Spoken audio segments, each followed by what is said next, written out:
Les agradecemos muchísimo continuar con su programa favorito, La Voz Agrícola.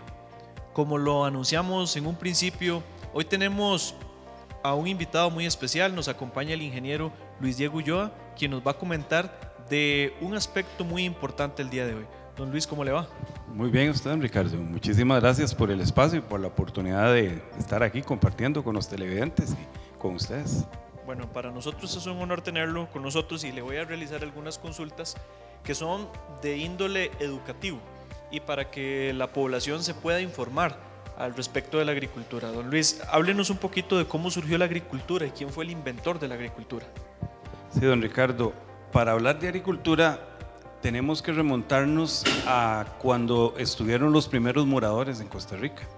Esto estamos hablando de que los indicios documentados, los primeros indicios documentados datan de hace 12.000 años y las primeras fuentes arqueológicas documentadas seriamente pues están en Siquirres y son de origen de Cabécar. Entonces, nuestros indígenas, nuestros antepasados, siempre necesitaron la agricultura para sobrevivir.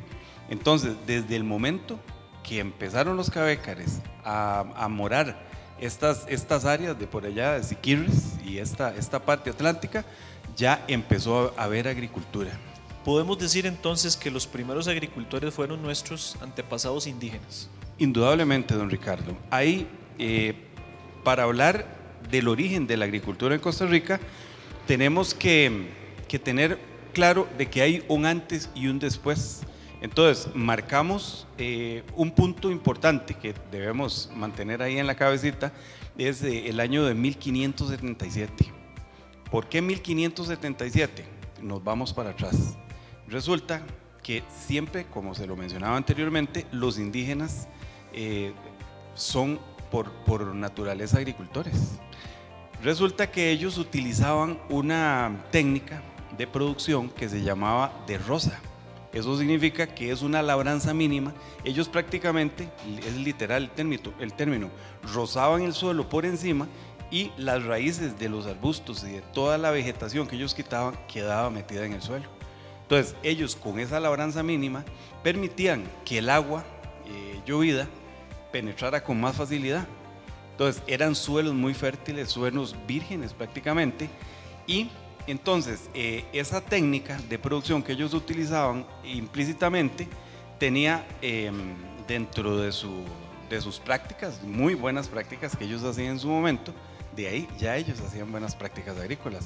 Ellos dejaban los terrenos después de una cosecha en barbecho. Era una de las cosas importantes que hacían.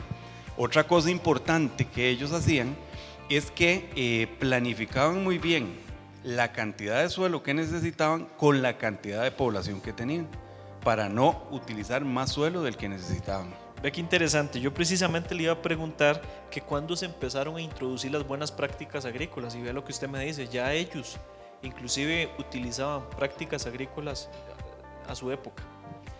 Sí, don Ricardo, fíjese que con la tecnología que ellos manejaban en ese momento, podían generar una agricultura de subsistencia. Y ellos, por ejemplo, como es bien conocido, la dieta y pues la producción agrícola se basaba en el cultivo del maíz. Ya había cacao, había algodón, había algunos otros cultivos que ellos iban produciendo, agricultura estrictamente de subsistencia. Cuando vino el periodo de la conquista, don Juan Caballón vino de Nicaragua.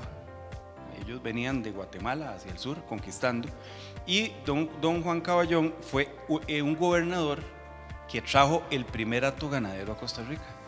Entonces él venía con la mira de colonizar el Valle Central de Costa Rica. Él empezó, pero fue muy corto el tiempo de su gestión. Entonces, después de él ingresó don Vázquez de Coronado, ¿verdad?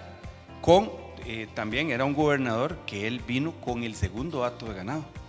Pero resulta que ninguno de los dos pudo avanzar mucho porque no tenía presupuesto y los mandaron de allá con pocas herramientas, con poca gente y, como le mencionaba, sin presupuesto.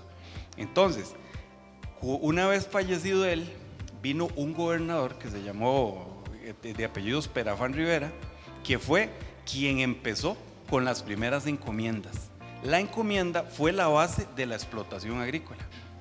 ¿Qué eran las encomiendas? Era cuando el gobernador le otorgaba a cierta persona, a cierto español o algún colono, o incluso a algunos mestizos y blancos, un grupo de indígenas para que los educaran.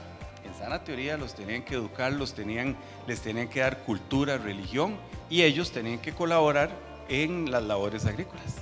Don Luis, qué interesante. Yo desde ahora le quiero hacer una propuesta, porque este tema es muy amplio y no lo vamos a poder abarcar en una sola entrevista. Entonces yo lo invito para que usted nos pueda acompañar en próximos programas para ampliar esta información y ver también cómo se ha extendido la producción agrícola en diferentes regiones de nuestro país. Si usted me acepta la invitación, pues...